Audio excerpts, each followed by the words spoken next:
Hopefully. Right. Yeah. Janette, the floor is yours. You're being transmitted on the Zoom. Okay. Okay. Hello, everyone. The Netherfield Residents Association have been doing trips and events for over 20 years. We have been very successful due to good planning and looking at all eventualities. The one thing I would say is a lot of people worry about insurance. We've got insurance for events on the estate, but we're not covered for off the estate. But we are covered under the coach insurance. So whilst you're on the coach, you're covered by their insurance.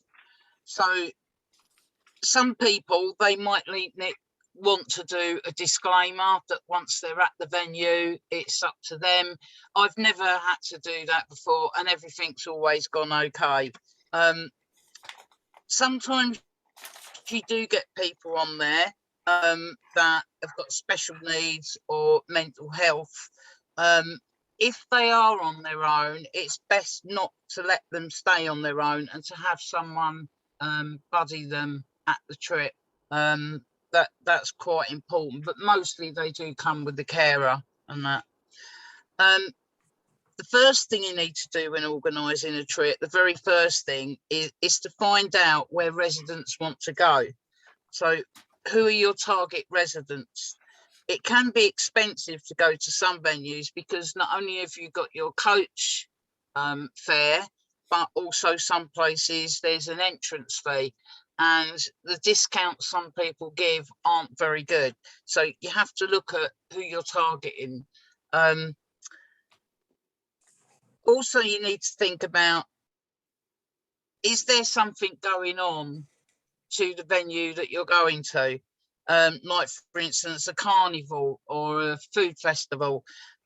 This needs thinking about because it will have more time on your journey, going and coming back. It will be harder to find eating establishments because it will be so packed.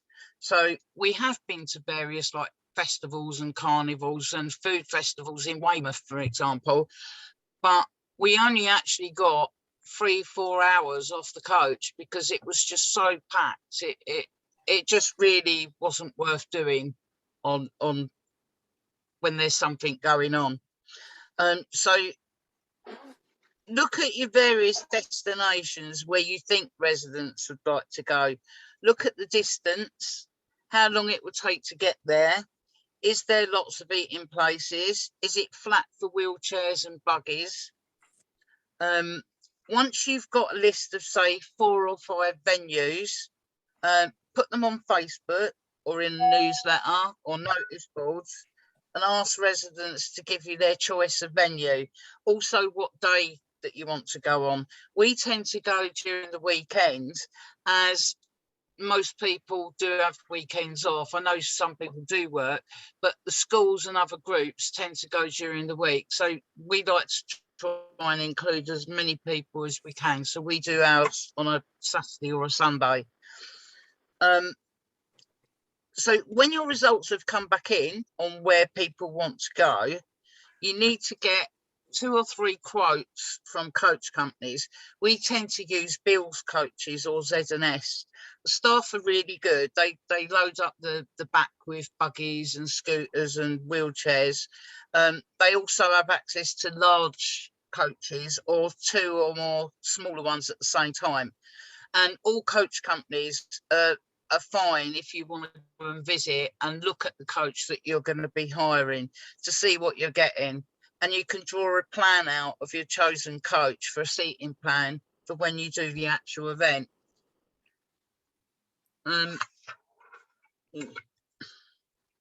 Yeah, we always book a coach with a toilet on board. We do ask that these are only used in an emergency, as they can get blocked very easy and smell quite bad. So the last thing you want is a smelly coach. So we do ask people to only use it in emergency, and we have a stop off there and on the way back. Think about disabled access. Does the coach lower to allow disabled people getting on and off? Is there air conditioning? Is there a downstairs area? again, think about who your trip's aimed at. So now you have your chosen venue and your chosen coach and a date. The next thing is to produce a poster on your event. I've shown the one we're doing. We're doing one in July the 17th to Great Yarmouth. So on slide 1, there's a poster which tells you about the event. So it will tell you how much it costs. But we're just trying to pull up your poster. See the share screen. Yep, you got it. Yeah. We're getting there. Right. So all the relevant information's on there. Just from current slide at the top, the second. Yeah, that's not to the right, to the right, to the right. Yep, that's it. So it's got how much it is, it's got where it is, who's running it, and all the relevant information that you need. And at the bottom, you'll notice that you've got Woughton Community Council logo on there. This is because we apply for funding for half of the coach. So that's why we've got that on there. So then once you've put your poster out, you need to choose a place where you sell the ticket. So it could be at someone's home that they come, a residents meeting, but wherever it is, ask people to phone first and explain that you can only book them once they have paid for the tickets or left a deposit. I can't tell you the amount of times where people have phoned and said, oh, I'll have 6 tickets, and then you end up chasing them up because they've not paid. So, you know, even if it's £5 a deposit, you know, and when you think about it, if you've got a family of say 6, you know, it can be expensive. People aren't going to have the full money there and then. So we like to include as many people as possible. So we do take deposits, and you'll see that on another slide. We also, we do a discount and a guaranteed space. So we have 10 meetings per year. So if you attend 5 residents meetings or more within that year, you're guaranteed a space on the coach, and you get £1 discount for each ticket. So it's like an incentive for people to get to come to your meetings.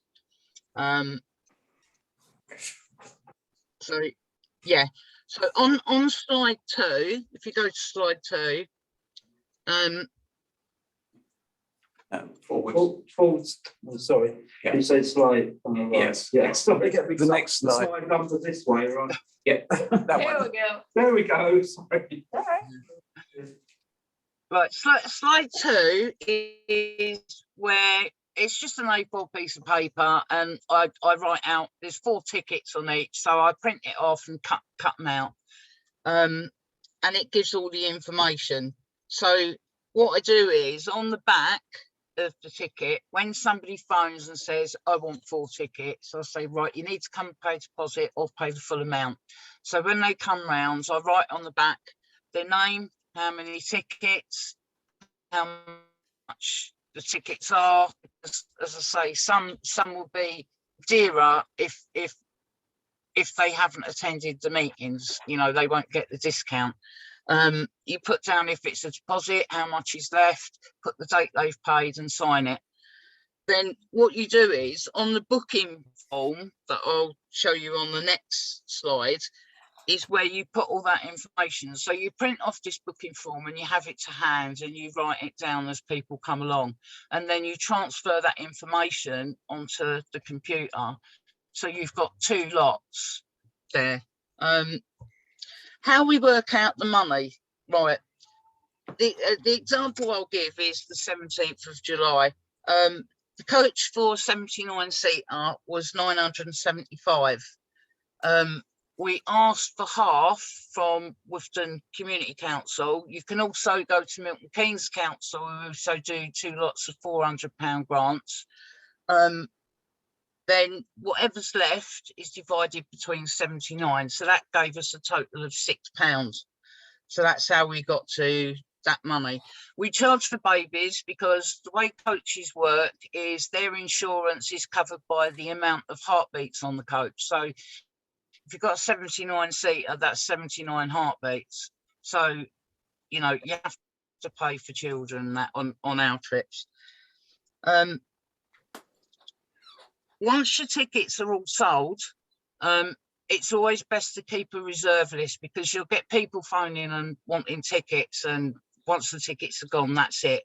But you do get people drop out, and if you've got a reserve list, it's a lot easier and quicker that you can just phone up the next person in line if tickets become available, and then you can let them have them. So yeah, if you go to slide 3, that's the booking form. No, we've still got. Go ahead, yeah. Up. Yeah, That's it. that's it. Is it the coach plan now? Coach plan? Oh, Not sure. No, it's the booking list. It should be. Stuck on 7 at the moment. Yeah, we're stuck on the poster. right. Oh, yes, put in the poster. Okay. Yeah. I'd say just this. Weird. It's weird. It is very strange. I've never come across it That's before in my how life. Right. That's what's going on. Yeah. Move. I think it's. Yeah, probably, yes, that's the way. Yes, so that's the. Okay, we'll do it. Uh, Don't go to full Yeah, screen. no, back one. That's it. That's it. Right, that's the booking We'll do it sheet. that way. Yeah, we could do that. So on this booking sheet, yeah, on this booking sheet, there's 79 seats. So you write their name. A and C is just adult or child, so you put an A or a C. How much each ticket is, address and a contact number. The number is really, really important. Their contact number, the date that they've and what they've paid, and if there's anything left, and then obviously if they're paying a deposit, they come back. So that's the booking sheet. And if you go to the next one, the next slide, which is the coach plan, yeah.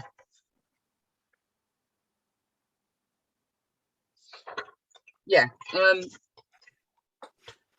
Right. Once you've got your booking sheet done, and it's got all the telephone numbers, you need that, because when you go to the actual trip, it's important that you have them people contact details, because if somebody's late for coming for the coach, at least you've got their number and you can find out what's happened. Are they running late? Or, you know, we've only ever had that happen once in all the years we've been doing it, but it's still handy to have, because once you're at the venue, if there's a problem and the coach driver contacts you, you can then contact the other people.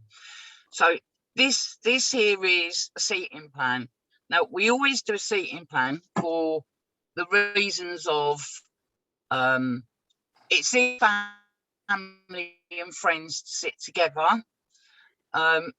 Equally, there are sometimes residents that don't get on with each other, so you can seat them away from each other. You can also look to see how it's worked out for disabled. So for instance, on this one, there's 18 seats downstairs, and then there's 61 seats upstairs. So anyone that's disabled or elderly get allocated the downstairs seats, and then the rest. It's quite spacious. It shows where the toilets are, the stairs, and it's quite a big luggage area as well. And it does lower, so people can get, and as I say, the coach drivers are really good with loading stuff into the coaches. So what we do is, just before the trip goes ahead, I fill in all the blocks with the names of the people where they're sitting. And then what I do is I use a highlighter pen for each family to highlight on there, and then that goes into a sleeve. So when they get their pack, that's at the front, which will be highlighted where they're sitting. there'll be raffle tickets in there because we do a raffle on there, and various other information that I'll go through. So that's that. Right, if we can go to the next one. So Janette, a quick question. You printed out and distributed to each family. Yes, each family. So when somebody comes to make a booking, say for instance, her name is, I don't know, James Smith. I'll put James Smith and I'll put their names on all of them for her booking. So say she's got 6, there'll be 6 James Smiths. So where I seat James Smith will be on the plan, and that will be highlighted in highlighter on where she's sitting, so she'll know. Right. And they get that obviously when they turn up to the coach. Right, what we always do as well, we like to give some information on where we're going and stuff about the day. So you'll see here, and I make an announcement as well on the microphone as well. So it's just about where we're going, what's in their pack, the driver's name, to wear seat belts all the time, where we're going to be dropped off, and that's where we'd be picked up. Also some information on Great Yarmouth itself I've put in for people that are interested. Everybody gets a free raffle ticket for every ticket that they purchase. So there's 4 £5 prizes. So it just adds a bit of fun to it. And we always include like a word search. I mean, I always do my own, but you can also just photocopy one out of the book and put it in. A lot of people, believe it or not, always say, you know, always word search, you know, they really want to do it. We pass around sweets as well on the coach. So, and you have to bear in mind that certain religions don't eat like gelatine and that. So if you get boiled sweets, a mixture so that everybody's catered for. We have rubbish bags that we give out because we're responsible for the coach. We ask people to use them, and we have them. We have sick bags, air freshener, tissues, wet ones, and obviously a first aid kit. So yeah, so that's the details of that, and just a little bit about Great Yarmouth, and then a little bit about when we meet as a resident association, because obviously we want to try and get people to come to the meetings. So all that, it goes into their pack. We've never ever had a situation of kids or adults misbehaving, because where everything's so organised, they've got a plan. So there's no, because imagine if you let everybody onto a coach and there's no seating plan. If there's odd numbers like 5 or 4 or 3, or then that coach is going to be taken up. So there will be people that have to sit separately. So it's important that you do the plan. And also all the little bits and that keeps people. There was one occasion we broke down coming back from Weymouth. We didn't get back till 1:30 in the morning, and believe it or not, everybody really enjoyed that time, and they said it was great. You know, they was out to spend more, and you know they had a really good time, because we made sure that we catered for all eventualities. And the kids end up singing or sleeping, or, you know, so it works out really well. Next bit is, yeah, right. When the day, you have to make sure you do head counts as well. So whenever you get on the coach, so when you're like getting people on the coach, check that they've got the right number of people with them, as in booked, because someone might not have turned out. So you need to get a proper head count. And every time you get off the coach and get back on, you need to do that as well, because obviously you don't want to be leaving people behind. When the day's over, you've got all your information of what you've given. If you've applied for a grant, you will need to give an evaluation back, and all the information that I've given you is just what you need. You know, they might live on the area or neighbouring estate. They might ask that, but that's entirely up to you if you want to provide that information. The key is to do it safely and try and look at all eventualities. I think that's about it. On the way back, we normally do like a whip round for the driver, and you know, it normally speaking, it goes very well. But we tend to use seaside trips more than others because, like I say, if it works out to £6 and that's cutting it right back for the coach, then whatever the entrance fee would be. So say you went to a zoo or a theme park, you're going to have to add that on top. So if you're catering for families and that, you know, people on a low income, it's very difficult. So that's why it's important to look around to see what venues there are, that whether it's flat, lots of places to eat, that sort of thing.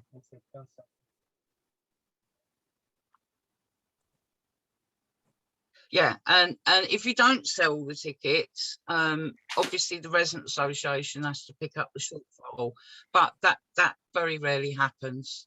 I mean, on Netherfield, we have to get big coaches because it's a big estate. So, but we are doing one for August to Stratford upon Avon, which is for everyone, but aims really at, say, the elderly and that. So we do, you know, lots of other things as well. So is there any questions? I've tried to cover everything.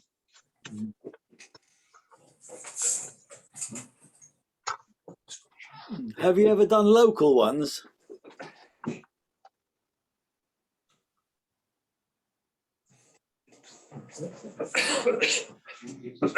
We have, we believe it or not, we actually did a demonstration to civic offices, but believe it or not, the coach was about 275, just the civic offices, because you're using the coach. Do you know what I mean? So, I mean, you have got places like Wickstead Park, but like I say, if you book a coach, you're normally booking that for the day, if you know what I mean. They see it as your book because they can't use it for a day if you're only having it for half a day. So you end up paying a lot for it. So that's why we tend to do for the day. Kevin has a question here. Hi, Janette. May I ask a couple of questions? Hello. Hi. Yeah. You mentioned booking a 79-seater, and I know you have booked 59-seaters in the past. One of the questions I've got is about the luggage capacity in terms of, for example, mobility scooters for those disabled. If there's any difference in sort of space on a 79-seater as a 59-seater. We've had 53-seaters before and we've never had a problem. I mean, obviously, if you've got all 53 passengers that have got wheelchairs and mobility scooters, you'd probably have a problem, but that's not likely to be the case. You know, we've never had a problem where we couldn't fit stuff in the boot, even on the smaller coaches. And in fact, people bring chairs and little tables and stuff like that they put on the coach. So, and also when you go and you look at the coach, you look at that as well. That's why it's important that once you've decided to do it, you go and look at the coach, and they're really like that. They, you know, and they don't have coach plans, believe it or not. What I did was I did a plan, the 79-seater as you saw, and then I sent it to them if they want to send it out to people and that, you know. So but they're really good at letting you have a look, but we've never had a problem with that before, no. A follow-up question. You mentioned, say, an example of, say, somebody booking 6 tickets for their party. Do you only take one contact number in that situation? I mean, I'm just thinking of a situation where somebody books 6 tickets, but then they split up into 2 groups on the day. Yes, I know what you mean. And what I have done before is when I've realised that people, although they've booked together, they're going off separate, I have sent round a list to say, you know, these are your numbers I've got down. In case I need to contact you, is there any additional numbers? And that just gets passed around the coach. It's just really to cover you, really. Thank you. Any other questions for anybody? I have a question. So Janette, when you book the coach, at Yeah. that point, you don't have people signed up, obviously. So I guess you, as you said, you're taking a risk in the sense you're committing as the RA Yes. to this trip, not knowing what your Yeah. response will be. But I guess you've done it enough that you But- know. Yeah, Go ahead. but also as well, if you go back to the stages of how to do it, and the very first stage is consultation on where you want to go, when you want to go, and that information gets fed back to you, then you can gauge the response of how popular it will be. And you don't have to pay the full amount for the coach. They're quite happy to take a deposit, and not a big deposit either. And for instance, when it was the COVID and that, you know, we'd got all trips booked up and that, and we just paid a deposit, and we got the money back. You know, there was no problem or anything like that. And how many do you generally run a year? Normally we do about 3 or 4 a year. So we tend to do 2 seaside trips that are summer type ones. We do one to Southend on Halloween, because they have they've got the fairground there, and they're hiring actors that do like walk around like zombies and stuff like that. So they've got things going on, and they have a big firework display. So we'll leave here about 11:30 in the morning, get down there in time for lunch, go around the shops and that, and then all round to the seafront and that, and then we leave there about 8:30. So we tend to do one of them. That's very popular. Great. The other? Looks like that's about it. Nobody else to raise anything? I hope they've all found that useful. I think it's very informative. Thank you, Janette. I was gonna say, if you're okay, Janette, and I assume David's got the technology, if we post this presentation so that Yeah, people who couldn't. by all means. Okay. Yeah, I've already Yeah, raised with and if Janette. anybody wants, I've already if raised with anybody Janette wants to send out use a that copy of the information, bits Yeah. with the minutes. Yeah. and Yeah. they can adapt it for their own, so they can just change NRA to whatever they are, and you know, they can use that as examples. I'm quite happy with that. Okay. The more people that's able to do it, the better. One last question, I just remembered. How long's the response from getting the grants? In other words, do you have to apply months in advance? Normally it's best to do it around 2 months in advance. We tend to have, in November is our events planning for the following year. So in November, we decide where we're going to go, what we're going to do, by the feedback that we've done previous to that. And then we put in for all the grants and everything else. And by April, May, we're pretty much sorted that everything's booked, paid for, and we're just doing the tickets. Great, I thanks. think it's just sticking to that system. Okay, thank you, Janette. You're welcome. You're very welcome to stay for the rest of the meeting. Eamon's gonna jump in. Raymond, Yeah, I'll put Eamon on because I have to go and do something. okay. Nice to see you all. Thanks, Janette. You're welcome. Take care. Thank you. You don't need